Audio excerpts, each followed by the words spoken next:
Thiruvananthapuram Parassala block panchayat ഹാളിൽ അന്തരിച്ച communist നേതാവ് VS അച്യുതാനന്ദന്റെ ചിത്രവും പേരും മാറ്റി. ബ്ലോക്ക് പ്രസിഡന്റായി കോൺഗ്രസ് പ്രതിനിധി S ഉഷാകുമാരി സത്യപ്രതിജ്ഞ ചെയ്തതിന് തൊട്ടു പിന്നാലെയാണ് കോൺഫറൻസ് ഹാളിലെ VS അച്യുതാനന്ദന്റെ പേരും ചിത്രവും മാറ്റിയത്.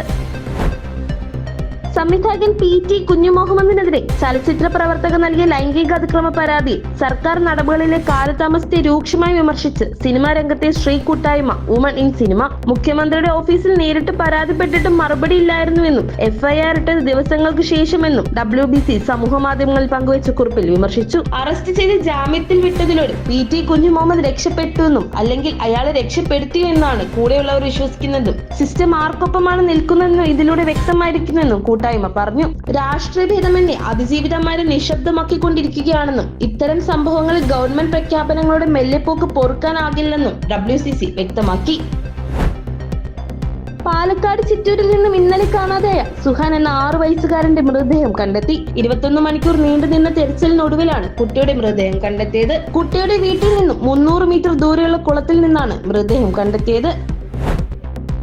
നിയമസഭ തെരഞ്ഞെടുപ്പിൽ തലമുറ മാറ്റത്തിനൊരുങ്ങി കോൺഗ്രസ്. 50% സീറ്റുകൾ യുവാക്കൾക്കും വനിതകൾക്കും നൽകുമെന്ന് ഇംഗ്ലീഷ് പത്രത്തിന് നൽകിയ അഭിമുഖത്തിൽ VD സതീശൻ പറഞ്ഞു. ഫെബ്രുവരിയുടെ ആദ്യഘട്ടത്തിൽ സ്ഥാനാർത്ഥി പട്ടിക പുറത്തിറക്കാനാണ് ആലോചന. അടുത്ത മാസം ചേരുന്ന KPCC നേതൃത്വ യോഗത്തിന് പിന്നാലെ സ്ഥാനാർത്ഥി നിർണയത്തിലേക്ക് കടക്കാനാണ് തീരുമാനമെന്നും വ്യക്തമാക്കി.